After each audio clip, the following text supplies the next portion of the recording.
Good morning everyone from a rainy Perth, Western Australia. I'm Unconventional Cross Stitch and I have something really exciting, super exciting. It's only going to be a quick video today because I've wasted a lot of time figuring out this webcam and I'm super keen to do some designing today. But I went to the framers. They were ready. So I'm going to show you. They're still wrapped because I know I'm pointing where I'm going to put them. But Octavius weighs just over 4.5 kilos, so quite heavy. So I'm going to need a lot of hooks, and the spot's awkward, so I'm going to need husband help. Definitely going to need husband help looking at the location. But he comes back next Wednesday, so that's all good.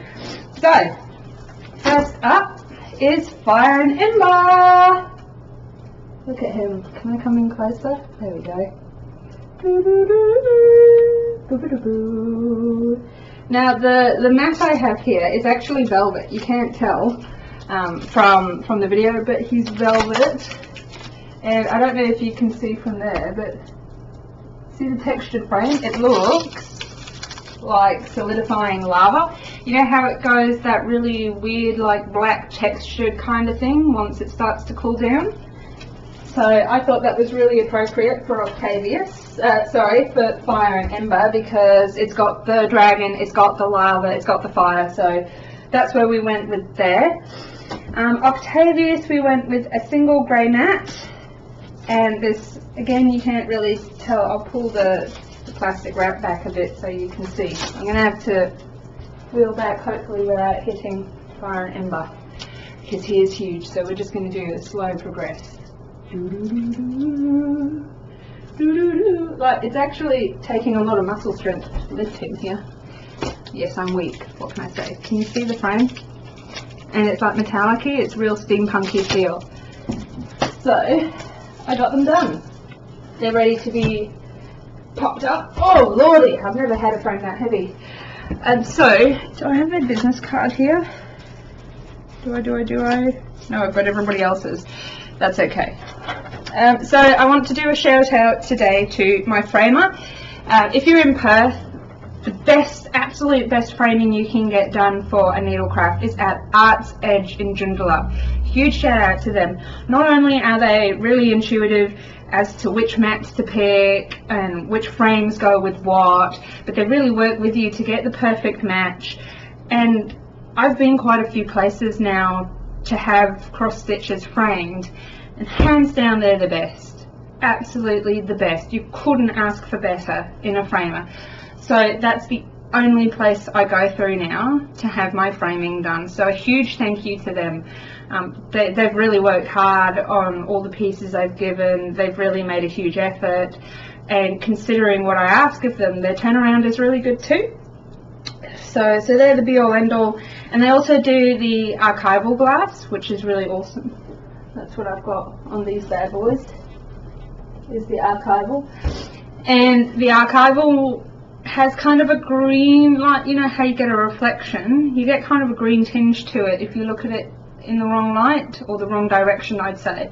But archival glass is different in that museums use it, and it filters out all the nasty UV rays that will make your artwork fade over time.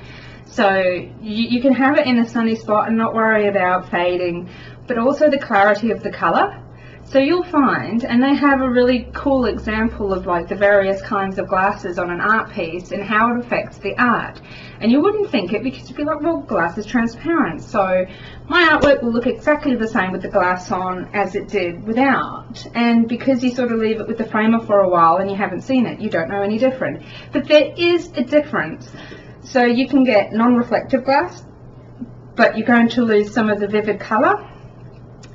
You can get regular glass, again you're going to lose some of that colour, and then you're also not getting your protection. There's a couple of others that I'm not sure what they're called because I've never used them, but I'm like hands down an archival glass girl, because without that glass I'm not going to get longevity, I'm not going to get the protection for my work, and it's going to rob me of those beautiful colours that I've worked so hard on. You know, Octavius had 90 colours in him. I didn't want to lose that. So that's where I'm at. Again, yeah, my last video I did a shout out to my dear friend Podge. I'm going to shout out to him again. He's on Twitch.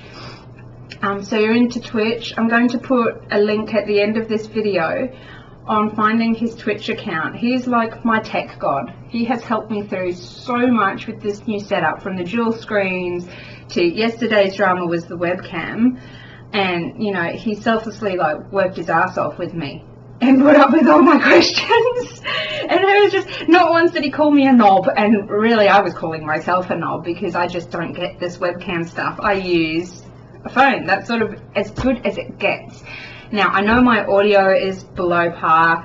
It is something that, you know, I'm going to fix. I'm going to get more stuff as I go, but I'm going to make a video on how to cross stitch. I'll use a hoop because I don't have a lot of space to work with, and I can't work within my normal stitching area yet, but it'll be just a really quick basic tutorial. So if there are any particular aspects of starting a cross stitch you'd like covered, or anything about cross stitch at all that you would like me to cover, don't hesitate to ask. I love questions and I love answering them. If you haven't noticed, I love to blah blah blah blah blah. So anyway guys, I'm going to tie it up here. I hope you like my finishes as much as I do, and if you haven't, don't forget to subscribe, and don't forget to give a thumbs up if you like it, but also a thumbs down if you don't, because I'm cool with that. So, you know, feedback's important for me. So take it easy guys, happy stitching, and we'll catch you on the flip side.